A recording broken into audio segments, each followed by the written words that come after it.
My sister claimed I got her best friend pregnant. My fiancée left me at the altar. My parents disowned me. I lost my scholarship and disappeared for 15 years. Then my father died, and I came back for the funeral.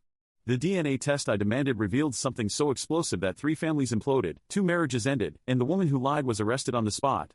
But the real secret buried in those test results destroyed my entire understanding of my own identity. What's up, everyone? I'm Daniel Morrison. I'm 38 years old. And I'm about to tell you the most devastating, complex, and ultimately vindicating story of my life. This is a story about lies, family, betrayal, and DNA results that didn't just prove my innocence, they exposed secrets that had been buried for nearly 40 years. Fair warning, this gets dark, it gets complicated, and by the end, you'll understand why I haven't spoken to most of my family in over a decade. So settle in, because this is going to be a long one. Let me take you back to when I was 23 years old. It's the year 2009. I was a senior at State University on a full academic scholarship, studying engineering. I was engaged to my high school sweetheart, Emily. We were supposed to get married that summer, right after graduation. Life was perfect. I came from a tight-knit family. My parents, Richard and Margaret Morrison, were deeply religious, pillars of our small community. My older sister, Rebecca, was 26, married to her husband Tom, and they had a 2-year-old daughter. Rebecca's best friend since childhood was a girl named Vanessa Clark. Vanessa was always around. She grew up 3 houses down from us, and she and Rebecca were inseparable. Vanessa was at every family dinner, every holiday, every celebration. She was practically family. But Vanessa had problems. She'd had a rough life, her dad left when she was young, her mom was an alcoholic. She dropped out of college, couldn't keep a job, was always in some kind of crisis. My family, being the charitable people they were, always helped her out. In March of 2009, 2 months before my wedding and 3 months before graduation, everything exploded. Vanessa announced she was pregnant. At first, it was just gossip. She told Rebecca, who told my mom. Vanessa was about 3 months along. She wouldn't say who the father was, just that he was someone from her past and he wanted nothing to do with the baby. My family rallied around her. My mom started planning a baby shower. Rebecca set up a nursery in her house for Vanessa to use. Everyone was supportive. Then, 2 weeks later, at a Sunday family dinner, Vanessa dropped the bomb. She was sitting at our dining table, visibly pregnant now, crying. My mom was comforting her, and my dad was asking what was wrong. I need to tell you all the truth, Vanessa sobbed. About the baby's father. Everyone went quiet. It's Daniel. The room went silent. Like, you could hear the clock ticking on the wall silent. I literally laughed. What? That's insane. Vanessa, what are you talking about? It was New Year's Eve, she said, not looking at me. You were drunk. I was drunk. It just happened. And now I'm pregnant, and I don't know what to do. That's absolutely not true. I stood up, my chair scraping loudly. Emily, you were with me on New Year's Eve. We were together the whole night. Emily, my fiancée, looked pale. Actually, you left the party around midnight. You said you were going to get some air. You were gone for like an hour. My stomach dropped. I went for a walk.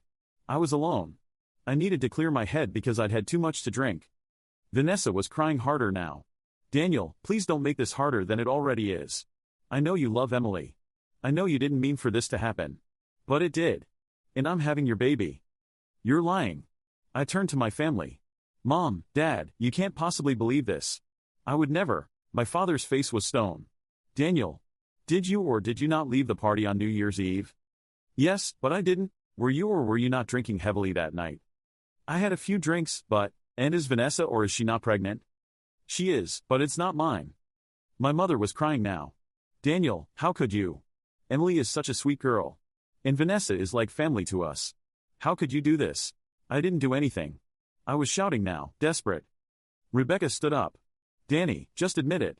Stop making this worse. Vanessa wouldn't lie about something like this. Yes, she would. I don't know why, but she's lying. Emily was crying too. Daniel, is it true? Did you sleep with her? No. Emily, you have to believe me. I would never, but you left the party. You were drunk. You can't even remember where you were for that hour. I was walking. Alone. I swear to God. My father stood up. That's enough. Daniel, if you can't take responsibility for your actions, then you're not the son I raised. You need to do the right thing here. The right thing? The right thing is to tell the truth. Vanessa is lying. But no one believed me. Not my parents. Not my sister. Not even Emily. Emily left the dinner in tears. She called off the wedding the next day. She wouldn't take my calls, wouldn't see me. Her parents threatened to get a restraining order if I didn't leave her alone. My parents demanded I step up and take responsibility for the baby. When I refused, because it wasn't my baby, they gave me an ultimatum: acknowledge the child and support Vanessa, or leave their house. I left. I crashed on a friend's couch, but the gossip had already spread through our small town. My college friends started avoiding me. People I'd known my whole life looked at me with disgust. Did you hear about Daniel Morrison? Got his sister's best friend pregnant while he was engaged. What a scumbag. The rumors got worse. People said I'd tried to force Vanessa to get an abortion. That I'd offered her money to lie about who the father was. That I was a manipulative predator who'd taken advantage of a vulnerable woman. None of it was true. But in a small town, truth doesn't matter. Gossip does. My scholarship was revoked. Not officially because of the pregnancy rumors, they cited moral character issues and some technicality about my grades slipping. But I knew the truth. The dean of students had gotten calls from my parents and members of the community. I lost everything in 6 weeks. My fiancée. My family. My scholarship. My reputation. My entire future. I had $3,000 in savings. I packed my car, and I drove. I drove until I hit Oregon, 3 states away from my hometown in Ohio. I got a job at a construction site. I rented a room in a house with 4 other guys. And I started over from nothing. For 15 years, I didn't contact my family. Not once. They didn't contact me either. I rebuilt my life piece by piece. I worked construction for 2 years, saved every penny, and enrolled in a community college. Transferred to a state school. Finished my engineering degree at age 28. Got a job at a tech company. Worked my way up. I got married at 32 to a woman named Sarah who knew my whole story and believed me. We have 2 kids now, a daughter, 4, and a son, 2. I built a good life. A happy life. A life far away from Ohio and the people who destroyed me. Then, 3 months ago, I got a Facebook message from someone I didn't recognize. Daniel Morrison? I'm a friend of Rebecca's. I'm so sorry to tell you this way, but your father passed away yesterday. The funeral is on Saturday. I thought you should know. My father was dead. I stared at that message for hours. Sarah found me sitting in the dark, phone in my hand. What's wrong? She asked.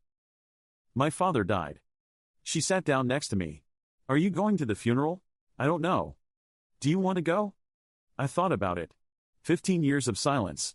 15 years of being disowned. 15 years of carrying the weight of a lie. Yeah, I said finally. I think I do. Sarah came with me. We flew to Ohio, leaving the kids with her parents. We got a hotel room. And on Saturday morning, we went to the funeral. Walking into that church felt surreal. I saw faces I hadn't seen in 15 years. Aunts, uncles, cousins. People who'd believed the worst about me. People who'd shunned me. And then I saw my mother. Margaret. She looked older, frailer. She saw me and her face went white. Daniel? She whispered. Hi, Mom. She didn't hug me. Just stared. You came. He was my father. Rebecca appeared then, looking shocked. Danny? Oh my God. I didn't think you'd. Here I am. The funeral was awkward. People whispered. Pointed. I sat in the back with Sarah, and we didn't talk to anyone. After the service, at the reception at my parents' house, my childhood home, my mother finally approached me. Thank you for coming, she said stiffly. I'm sorry for your loss, I replied, equally stiff. Are you? How have you been? Good. I'm married. 2 kids. I'm a senior engineer at a tech company in Portland. She looked surprised. That's wonderful. Awkward silence. Mom, where's Vanessa? Her face changed. Became guarded. Why? I want to see her. And the child. The child she said was mine. Daniel, that's not. Where is she, Mom? Rebecca joined us then. Danny, maybe now's not the time. It's been 15 years, Becca. When is the time? My mother sighed. Vanessa's not here. She moved away years ago. And the child? Silence. Mom. Where is the child? There is no child, Daniel. Everything stopped. What? Rebecca looked uncomfortable. Vanessa. She lost the baby. Miscarriage. About a month after you left. I felt like I'd been punched. She miscarried. Yes. And no one told me. You'd already left. You'd made it clear you wanted nothing to do with us. I left because you kicked me out for refusing to claim a child that wasn't mine. People were staring now. The room had gone quiet. Daniel, please, my mother hissed. Not here. Not now. No. We're doing this now. 15 years ago, Vanessa lied and said I got her pregnant. You all believed her. You disowned me. You destroyed my life. And now you're telling me the baby's gone, and you never bothered to tell me? You wouldn't have cared, Rebecca said. You made it clear. I made it clear that I didn't get her pregnant. Because I didn't. But none of you believed me. Vanessa wouldn't lie, my mother said, but her voice wavered. Then let's prove it, I said. Where is she? Let's do a DNA test right now. The baby's gone, Daniel. There's nothing to test. But Vanessa's not gone. Where is she? More uncomfortable silence. That's when Tom, Rebecca's husband, spoke up. He'd been standing in the corner, listening. She's at Shady Grove, he said quietly. The rehab center? I asked. Psychiatric facility, Tom corrected. She's been there for 3 years. I turned to him. What happened? Tom looked at Rebecca, who looked away. He sighed. She had a breakdown. Started making accusations against other people. Wild stories. The family finally couldn't ignore it anymore. What kind of accusations? Daniel, don't, Rebecca said. But Tom continued. She claimed our neighbor assaulted her. Filed a police report. He had a solid alibi, he was in another state. Then she claimed her boss harassed her. He had security footage proving it never happened. Then she claimed a guy at her church stalked her. He had a restraining order against her. I stared. She has a pattern of lying about men. The doctors say it's a psychiatric condition. Delusional disorder, they think. She genuinely believes her own lies. I turned to my mother. And you're just now figuring out she might have lied about me. My mother's eyes filled with tears. We didn't know, Daniel. Back then, we had no reason not to believe her. Except for the fact that I'm your son and I told you the truth. You were drunk that night. You couldn't remember where you were. So you assumed I was a liar and a predator instead of believing me. The room was completely silent now. Dozens of family members watching this confrontation. Then Sarah spoke up. She'd been quiet until now, standing beside me. Mrs. Morrison, you mentioned Vanessa had a miscarriage. Do you have any medical records from that? My mother looked confused. What? No. Why would we? Because, Sarah said calmly, she's a paralegal, incredibly sharp. If Vanessa was really pregnant, there would be medical records. Hospital records. Insurance claims. Something. Rebecca shifted uncomfortably. She said it happened at home. She didn't go to the hospital. A 3-month miscarriage at home and she didn't see a doctor? Sarah pressed. No follow-up care? No medical attention at all? She said she couldn't afford. Your family was supporting her, Sarah continued. Your mother was planning a baby shower. You're telling me no one took her to a single prenatal appointment? Silence. Oh my God, I said quietly. She was never pregnant. Daniel, she was showing. My mother protested. We all saw. A pillow, Sarah said bluntly. A pregnancy belly from a costume shop. Google it. You can buy them anywhere. Rebecca's face had gone white. No. That's not. She wouldn't. Why not? I asked. She lied about everything else. Why not lie about being pregnant at all? Tom spoke again. The doctors did mention something. When Vanessa was admitted to the facility, they did a full medical workup. The psychiatrist noted that according to her medical history, she's never been pregnant. Not once. Ever. The room exploded. My mother sat down heavily. That can't be true. It is true, Tom said. I saw the records. Rebecca saw them too. I turned to my sister. You knew? You knew she was never pregnant, and you never told me? Rebecca was crying now. We didn't know what to do. It was so long ago, and you've been gone for years, and we thought, you thought what? That you'd just let me keep living with the consequences of her lie? We didn't know how to reach you. You'd cut us off. You cut me off, I roared. I lost everything. My fiancée. My education. My entire life. Because of a lie. And you all just. What? Hoped I'd never find out the truth? My mother was sobbing now. The room full of relatives was in chaos. People arguing, crying, demanding answers. I turned to leave. I'd heard enough. But then my Uncle Joe, my father's brother, spoke up from across the room. Margaret, you have to tell him. Everyone went quiet again. Tell me what? I asked. My mother looked at Uncle Joe with pure panic in her eyes. Joe, please. Not now. The boy deserves to know, Joe said firmly. Richard would have wanted him to know. Know what? I demanded. Uncle Joe looked at me with something like pity. Daniel, did you ever wonder why your parents were so quick to believe Vanessa? Why they turned on you so completely? Because they're judgmental religious zealots who care more about appearances than their own son? Because, Uncle Joe said quietly, they had their own secret they were trying to bury. My mother stood up. Joe, I'm warning you. Richard wasn't your biological father, Joe said. Everything stopped. The air left the room. What? I whispered. Uncle Joe continued, his voice heavy. Your mother had an affair when she was 23. She got pregnant with you. The man was someone from the church, someone married. It would have destroyed both families. So Richard, who'd been courting Margaret, offered to marry her and raise you as his own. I couldn't breathe. That's not. Mom? My mother couldn't look at me. Tears streaming down her face. Who? I asked. Who's my biological father? He died 5 years ago, Uncle Joe said. But his family is still in town. Still in the church. Who? Was? He? Uncle Joe hesitated, then said a name I won't repeat here, but it was someone I knew. Someone respected.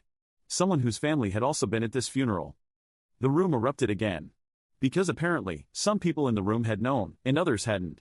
Secrets upon secrets upon secrets. I turned to my mother. You let me believe Richard was my father my whole life. And when Vanessa lied about me, you were so quick to believe it because, what? You were projecting your own guilt onto me? She sobbed harder. I'm so sorry, Daniel. We thought if we were too lenient with you, too forgiving, people would ask questions. We had to maintain the appearance of strict morality. So you sacrificed me to protect your own reputation. She didn't deny it. I looked at Rebecca. Did you know? No, she whispered. I swear, I just found out a few months ago. Mom told me when Dad got sick. I stood there, surrounded by my broken family, processing everything. My whole life was a lie. Richard wasn't my father. Vanessa was never pregnant. My family destroyed me to protect their own secrets. Sarah took my hand. We should go. I nodded. We turned to leave. But I stopped at the door and looked back at my mother. I came here to bury my father. But Richard Morrison wasn't my father. And you're not my mother. Not anymore. You're just strangers who destroyed an innocent person to hide their own sins. Daniel, please, I have a family now. A real family. A wife who believes in me. Kids who I will never lie to. A life I built from nothing because you took everything else. And I will never forgive you for what you did. We left. Got in our rental car. Drove back to the hotel. I cried for the first time in 15 years. Cried for the life I lost. Cried for the father who wasn't my father but raised me anyway. Cried for the boy who'd been telling the truth all along but nobody believed. The next day, we flew home to Portland. To our real life. Our real family. A week later, I got an email from Rebecca. Danny, I'm so sorry. For everything. I found something in Mom's things, a letter Dad wrote before he died. He wanted you to have it. I'm attaching it here. I understand if you never want to talk to any of us again. But please read this. Love, Becca. I almost deleted it. But curiosity got the better of me. The letter was from Richard. Written just before he died. Daniel, if you're reading this, I'm gone. And I hope someone finally told you the truth about your birth. I'm not your biological father, but I want you to know, I loved you as my own from the moment you were born. You are my son in every way that matters. I'm writing this because I need to apologize. When Vanessa made those accusations, your mother and I panicked. We'd spent so long hiding our own secrets that when you were accused of the same kind of mistake, we couldn't defend you without risking exposure of our own past. We chose our reputation over our son. And that is my greatest regret. I know you told the truth. I think I always knew. But I was too proud, too scared, too concerned with what the church would think. And I destroyed you because of it. I'm sorry, son. I'm so sorry. You deserved better. You deserved parents who believed in you. I failed you. But please know that I loved you. I always loved you. You were my son. And I'm proud of the man you became, despite what we did to you. I cried reading that letter. Because it was too late. He was gone. I couldn't forgive him. Couldn't confront him. Couldn't have the conversation we needed to have. But it also gave me something. Closure, maybe. Or just confirmation that I wasn't crazy. That I had been telling the truth all along. 3 weeks ago, I got another message. This one from a lawyer. Vanessa Clark had been released from the psychiatric facility. And she'd seen news of my father's death online. She'd written a public post on Facebook, claiming that I had abandoned her and our child years ago. The post went viral in our hometown. Hundreds of comments. People who remembered the scandal. People taking her side. Until someone, I don't know who, shared the medical records Tom had mentioned. The records proving she'd never been pregnant. Then people started sharing other stories. Other men she'd accused. Other lies she told. Her post was taken down. But screenshots lived forever. The lawyer contacted me because Vanessa was now facing potential criminal charges for filing false police reports in those other cases. The prosecutor wanted to know if I wanted to file charges for what she'd done to me 15 years ago. I thought about it. Talked to Sarah. Talked to my therapist. Yeah, I've been in therapy since this all came out. And I decided no. Not because I forgave her, but because sending her to jail wouldn't give me back what I lost. It wouldn't undo 15 years of exile. It wouldn't restore my relationship with Emily, or my scholarship, or my father. Vanessa is sick. She needs help, not punishment. But I did do one thing. I wrote a post. A long, detailed post about what happened to me.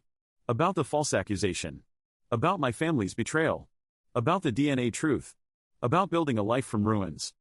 I posted it publicly. Tagged everyone from my hometown. Made it so they couldn't ignore it.